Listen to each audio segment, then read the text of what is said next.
The air in the Galactic Council's Grand Conclave was heavy and still, like the moment before a storm breaks. High above the polished obsidian floor, alien delegates sat in tiered rings of glowing crystal thrones. Some had eyes that blinked sideways. Others had no eyes at all, just smooth, reflective skin that pulsed with thought. There were beings made of light, of metal, of living gas. All of them had watched stars die. None of them expected much from the three humans standing alone in the center of the chamber. Commander Elias Rourke stood straight, his uniform worn but clean. Beside him, Ambassador Lian Tran kept her hands folded, calm as still water. Behind them, Chief Strategist Darian Moss watched every delegate, every flicker of movement, every shift in the air. They had been brought here under armed guard after their ship, the UNS Resolve, was seized near the Helios Drift. The charge? Attacking a neutral freighter under Council protection. The Speaker of the Council rose. It was a being from the Vorth Collective, tall with six-jointed limbs and a face like carved obsidian. Its voice did not come from a mouth. It echoed inside their skulls, deep and slow like stone grinding against stone. Humanity has broken the Pax Galactica, the speaker said. You fired upon a vessel flying Council colors. You disabled its engines. You boarded it without authorization. Your species has shown repeated aggression, unpredictability, and disregard for interstellar law. Elias took one step forward.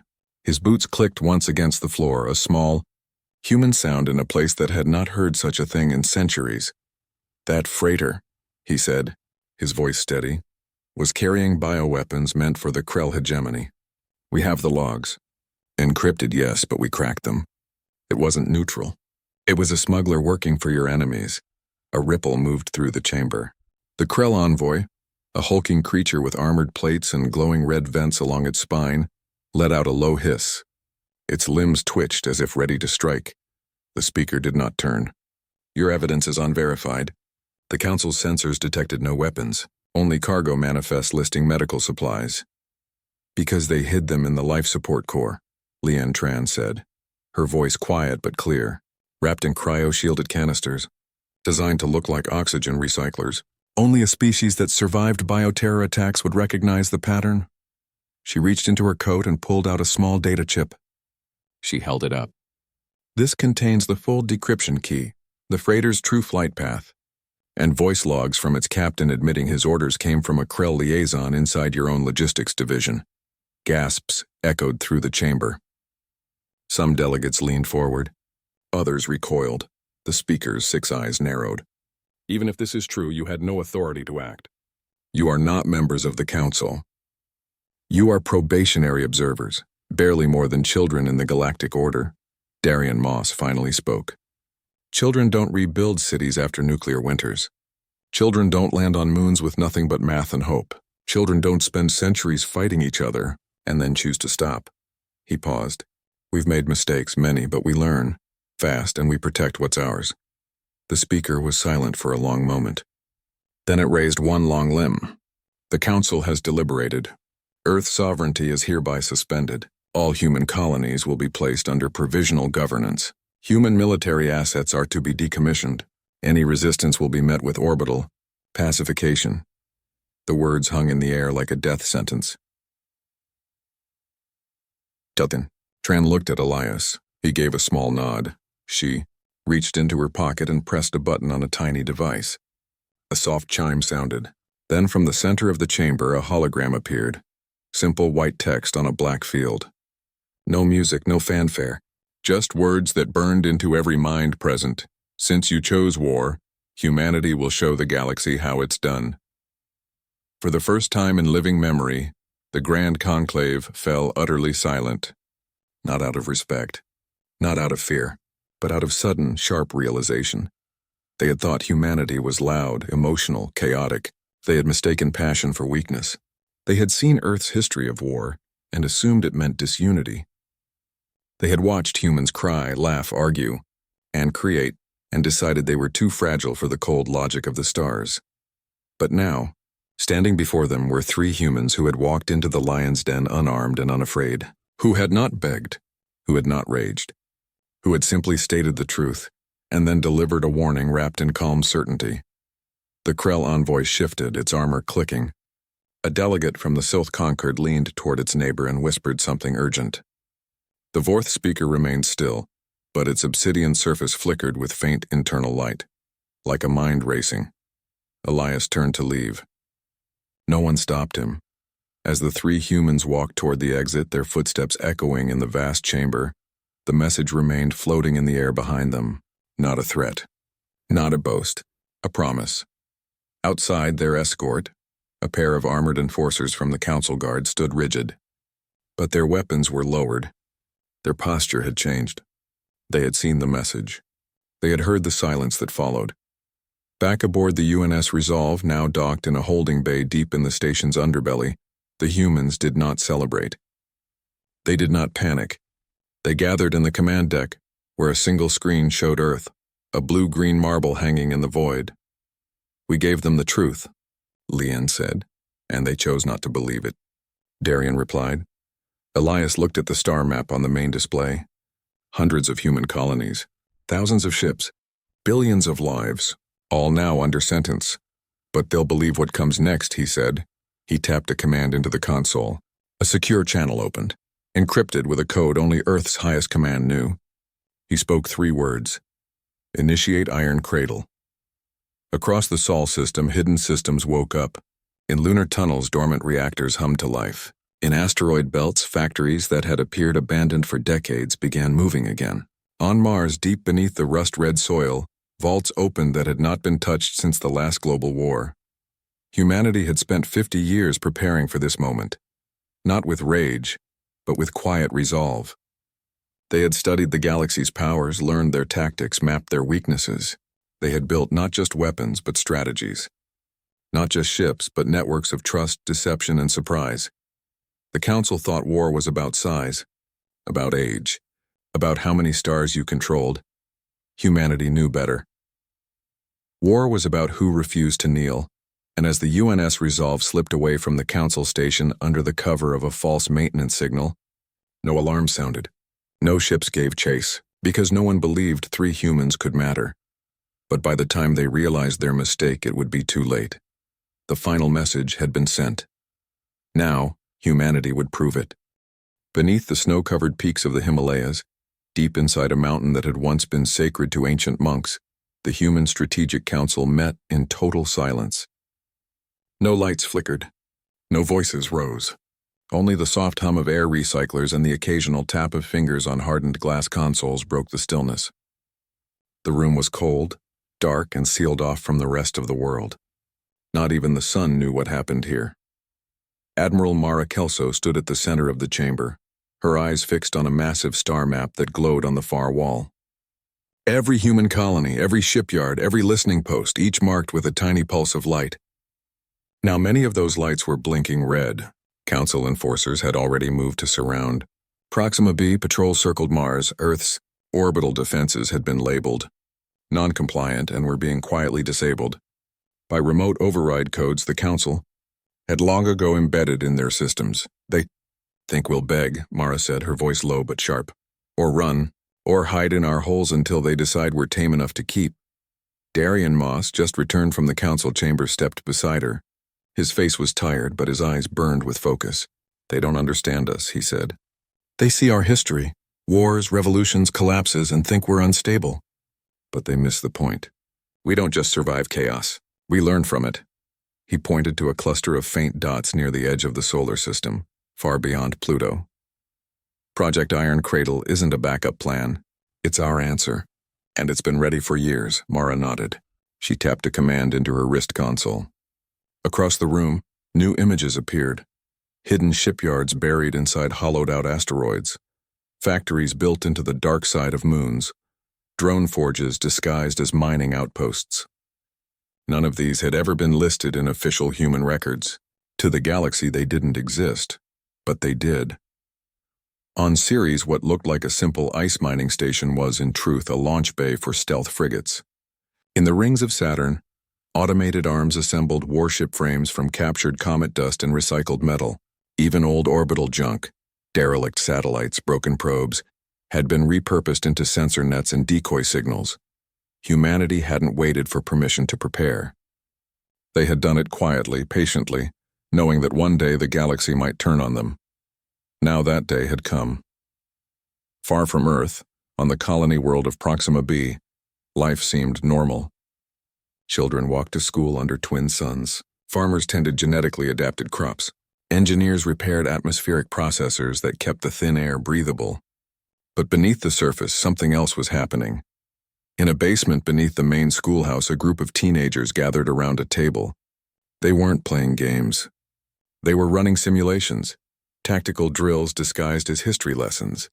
One girl, no older than 15, adjusted a holographic map of the colony's power grid. "If they cut the main reactor," she said, "we reroute through the old water purification plant.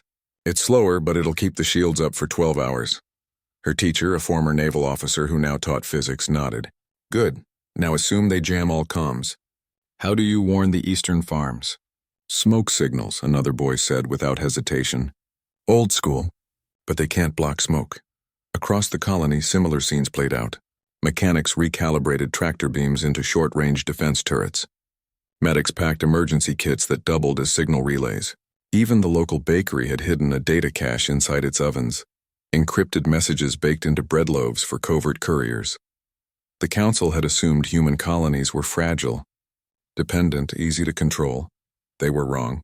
Back on Earth, in the Himalayan bunker, Mara watched live feeds from dozens of colonies. Her expression didn't change, but her fingers tightened on the edge of the console. "They're ready," she said. Darian looked at her. "Are we?" "We've been ready since the first human looked up at the stars and asked, 'What's out there?'" She replied, "Now we get to show them." She gave the order. Across the Sol system, dormant systems came alive. In lunar orbit, the Aegis shipyards, long believed to be a failed civilian project, unfolded like a steel flower blooming in vacuum. Hidden hangars opened. Hundreds of ships, sleek and black, powered up their drives. No engines roared. No alarms sounded. Their graviton cores activated in perfect silence. These weren't the bulky, loud warships the galaxy expected from humans. These were ghosts, ships designed to slip past sensors to appear only when it was too late. Each one carried neural-linked AI that learned from every encounter, adapting faster than any organic mind could, and they were just the beginning. In deep space, near the Oort cloud, autonomous drone swarms detached from hidden motherships. They didn't carry bombs. They carried logic, code, disruption. Their mission wasn't to destroy, but to disable, to confuse, to make the enemy doubt their own systems. Mara knew the Council would expect a direct attack, a desperate charge, a final stand, but humanity had never fought fair. They fought smart. On Mars, scientists in red-dusted labs activated a new kind of signal, a pulse based on prime number sequences found in ancient pulsars. It wasn't meant for human ears. It was meant to slip through alien encryption like a key made of mathematics itself. Meanwhile, on Earth, cities went dark, not from fear but from strategy. Power grids shifted to underground reserves. Broadcast towers went silent. The planet looked quiet, defeated. But beneath the surface, humanity was moving faster than ever. A young engineer in Nairobi rerouted satellite networks through abandoned fiber lines. A fisherman in the Pacific launched a buoy that wasn't for weather. It was a quantum relay disguised as driftwood.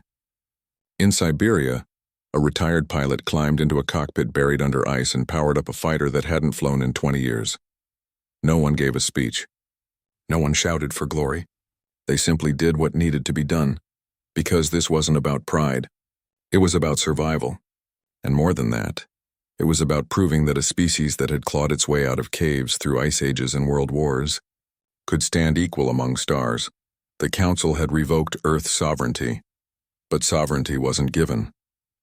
It was taken, and humanity was taking it back. As the first stealth frigate slipped out of lunar orbit and vanished into the void, no one on Earth celebrated. They knew the real test was coming.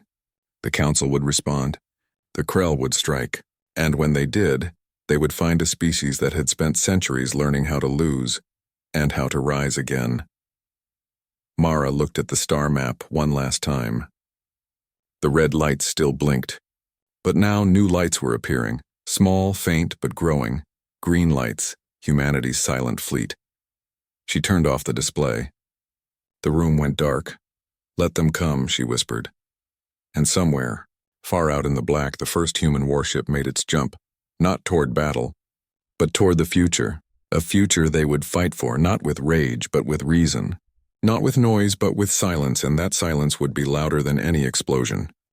The first sign that something was wrong came not with fire or screams, but with silence. 3 Krell dreadnoughts, each the size of a small moon, armored in black alloy and bristling with plasma cannons, vanished near the Cygnus Rift. One moment they were broadcasting routine patrol logs. The next their signals cut off. No distress calls, no explosions, just empty space where warships had been. The Krell High Command demanded answers. The Galactic Council scrambled deep-range scouts. But when they arrived at the last known coordinates, they found nothing. No debris, no energy trails, not even a single atom out of place. Then, a week later, a Council listening post orbiting the star Vega went dark. Its final transmission was a 10-second video. A human vessel, sleek and black, gliding past its outer defenses like a shadow through smoke. No weapons fired, no shields raised. It simply passed through, unseen, unheard, until it chose to be seen. Panic spread through the Council like a virus. In closed sessions, delegates argued. The Vorth speaker called for calm, but its limbs trembled slightly, a rare sign of unease. The Sylth-conquered envoy whispered to its aide, "They're not attacking. They're showing us how blind we are." And they were right. Humanity had not launched a fleet. They had not declared open war. Instead, they had done something far more terrifying. They had made the galaxy feel helpless. Across neutral trade lanes, encrypted data packets began appearing, dropped by no ship, sent from no known source. Inside each packet were tactical logs, schematics of Council defense grids, and intercepted messages proving that the Council's own intelligence division had been feeding false reports to justify harsher control over young species. One packet ended with a simple line, "You taught us your rules. Now we're playing by them better than you." On Earth, no one claimed responsibility. No government broadcast victory speeches. The planet remained quiet, its cities dimmed, its networks shielded. But in hidden command centers and deep space outposts, humans watched the galaxy unravel. Admiral Mara Kelso stood in the Himalayan bunker, watching live feeds from a dozen systems. On one screen, a Krell supply convoy changed course, its captains refusing orders after receiving an anonymous data burst showing their cargo included weapons meant for use against human civilians. On another, a Vorth patrol ship powered down its weapons after its AI flagged a human-made logic virus in its targeting system. "They're starting to doubt everything," Darian Moss said, standing beside her. "Good," Mara replied. "Doubt is the first step to fear, and fear makes even the strongest make mistakes." Far beyond the solar system, the UNS Nightfall, the first true human stealth carrier, drifted in the void near the Kuiper Belt. Its hull absorbed light, heat, and radiation. To sensors, it was less than empty space. Inside, Commander Elias Rourke reviewed mission reports.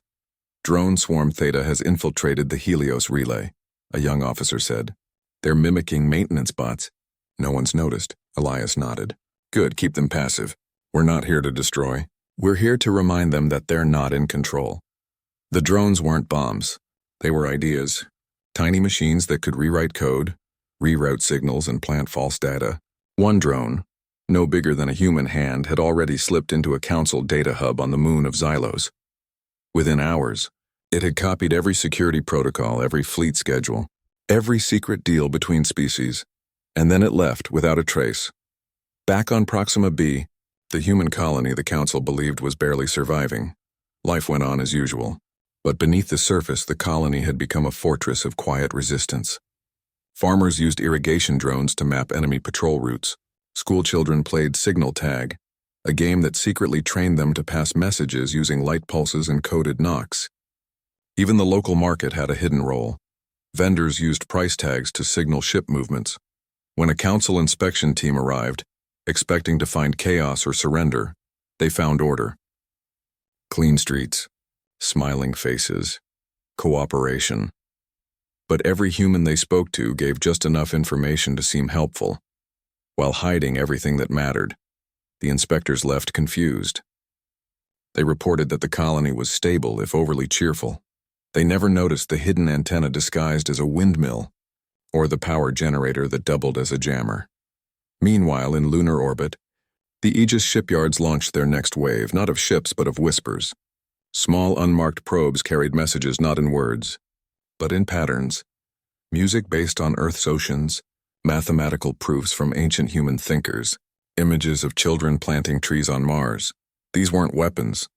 They were reminders that humanity was more than war. But if war came, they would be ready. The Krell, humiliated and angry, decided to act. They gathered a strike force, 20 warships, including 2 new-class dreadnoughts, and set course for Luna. They would crush Earth's last orbital defense and show the galaxy what happened to those who defied the old order. What they didn't know was that Earth's defenses had already changed. As the Krell fleet entered the moon's shadow, every ship froze. Not from weapons fire, not from shields. Their systems simply stopped. Navigation failed. Comms died. Even life support stuttered.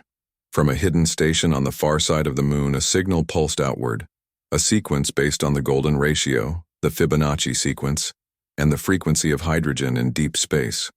It was a language built from the bones of the universe itself, and humanity had learned to speak it. The Krell ships drifted helpless as human salvage teams moved in, not to destroy but to study, to learn, to understand. By the time the Council arrived to investigate, the Krell fleet was gone. Only a single message remained, broadcast on every open channel. "We don't want your war. But if you insist, we'll teach you how to lose it." The galaxy watched, and for the first time some began to wonder if humanity wasn't the threat they'd been told. Maybe they were the future. And the future didn't shout. It waited, it watched, and when the time came, it moved without a sound. The Galactic Council had always prided itself on unity. For 10,000 years it had held the galaxy together through treaties, trade, and the quiet threat of overwhelming force. But now, cracks were spreading through its ancient foundation, and they were growing fast. It started with whispers. A Sylth delegate questioned the official report on the Krell fleet's disappearance. A Vorth logistics officer admitted under private inquiry that Council intelligence had indeed used civilian freighters for covert operations. Then came the data. Real, undeniable, impossible to ignore. From the Mars archaeological vault, long sealed after the last Earth War, humanity released archived footage. Grainy but clear, it showed the so-called neutral freighter, being loaded not with medical supplies but with canisters marked with Krell bio-warfare symbols. Worse, the loading crew wore Council security badges. One even spoke directly to a Krell officer confirming the drop point, a human colony near Epsilon Indi. The video spread like wildfire. Neutral worlds erupted in protest. Trade guilds halted shipments to Council-controlled zones. Even loyal member species began asking questions no one wanted answered. In the Grand Conclave, the speaker tried to restore order. "This is human propaganda," it declared, its voice trembling slightly. "Designed to divide us." But the Sylth envoy stood. "Then prove it false," it said. "Open your intelligence logs. Let us see the truth." Silence followed, heavy, final. The speaker did not respond.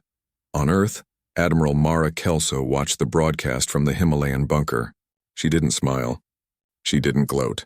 She simply turned to Darian Moss and said, "Now they see us not as rebels, but as truth-tellers." But the Krell would not be shamed.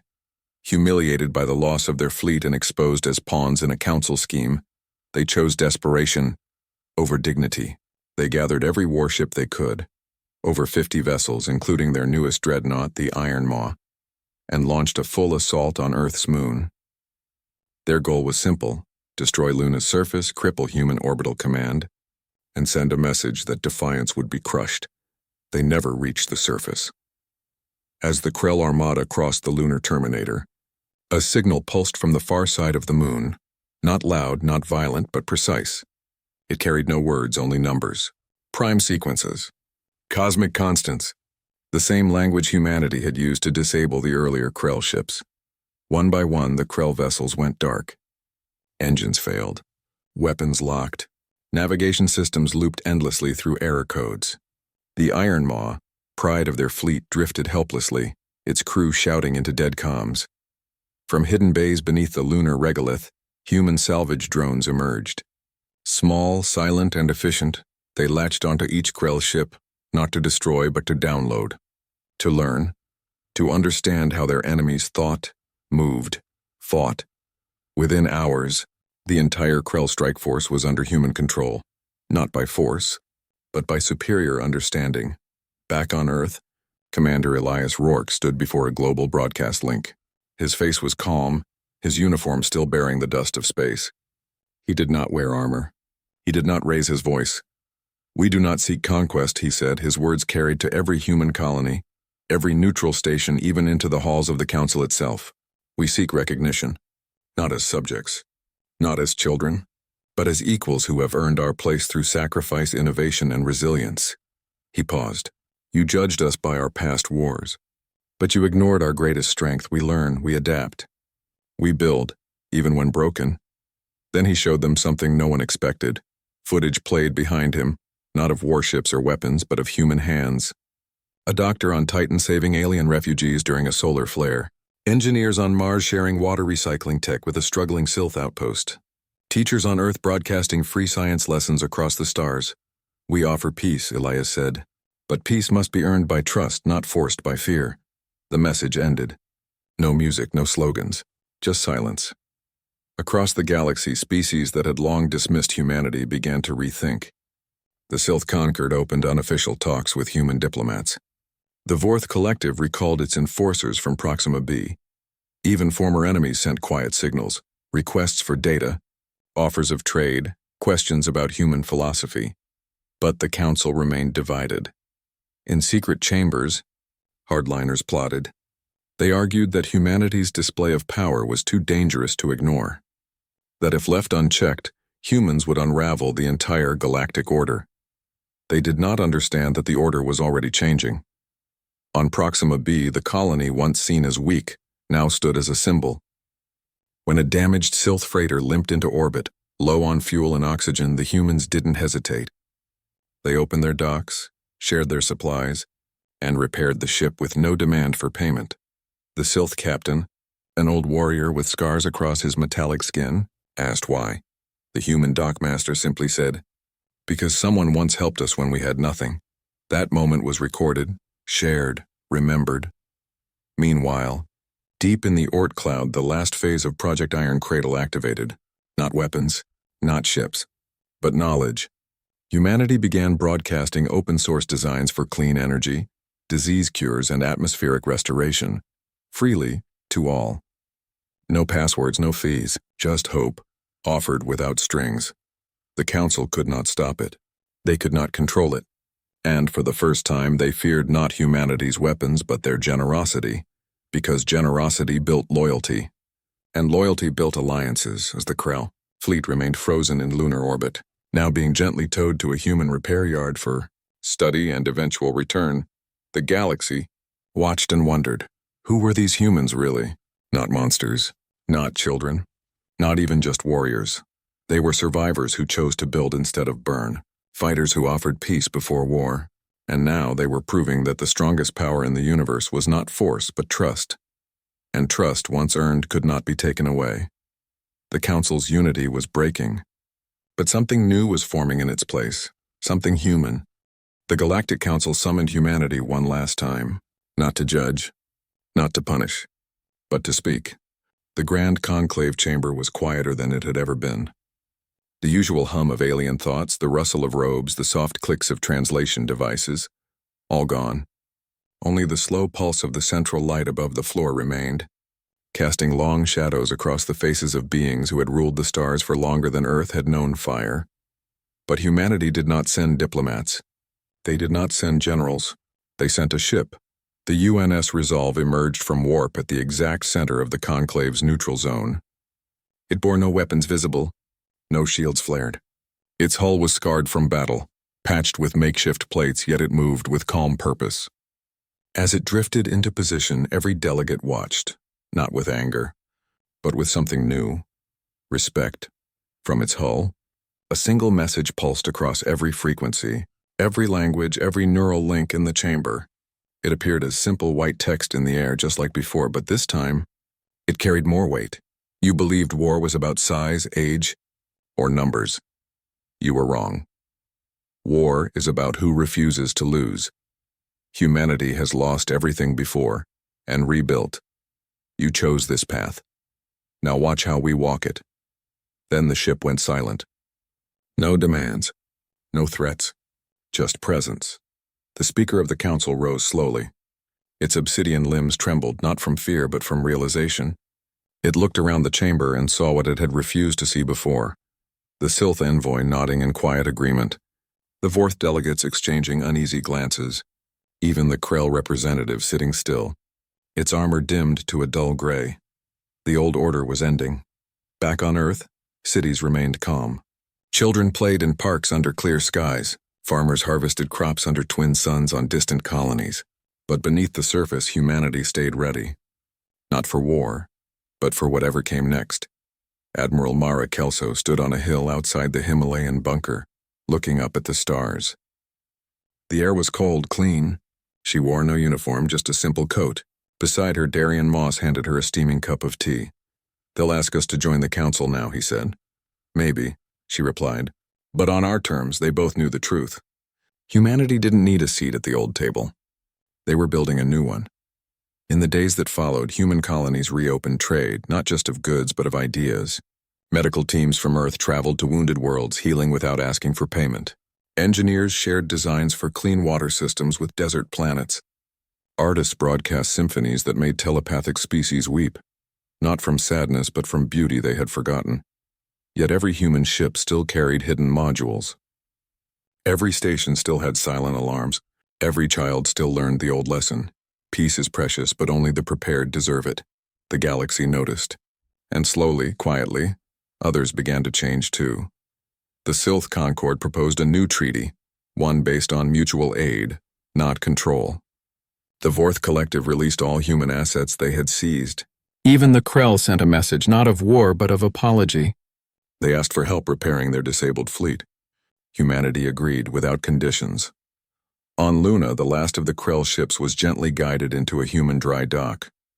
Workers in simple suits walked its corridors not as conquerors but as partners. They fixed what was broken. They returned what was borrowed. And in doing so, they turned enemies into something closer to neighbors. Commander Elias Rourke visited the Krell captain before the ship's return. The two stood in a quiet observation room watching Earth rise over the lunar horizon. "You could have destroyed us," the Krell said, its voice rough but honest. "We could have," Elias replied, "but then we'd be no better than those who thought might makes right." The Krell was silent for a long time. Then it gave a slow, deep bow, the highest sign of respect in its culture. No one filmed it. No one broadcast it. But those who saw it knew something had shifted in the universe. Back in the Grand Conclave, the speaker made a final announcement. "The Council will not vote on humanity's status again," it said, "because humanity has already claimed its place, not by force but by choice." The chamber did not cheer. It did not erupt in debate. It simply accepted, because the truth was clear.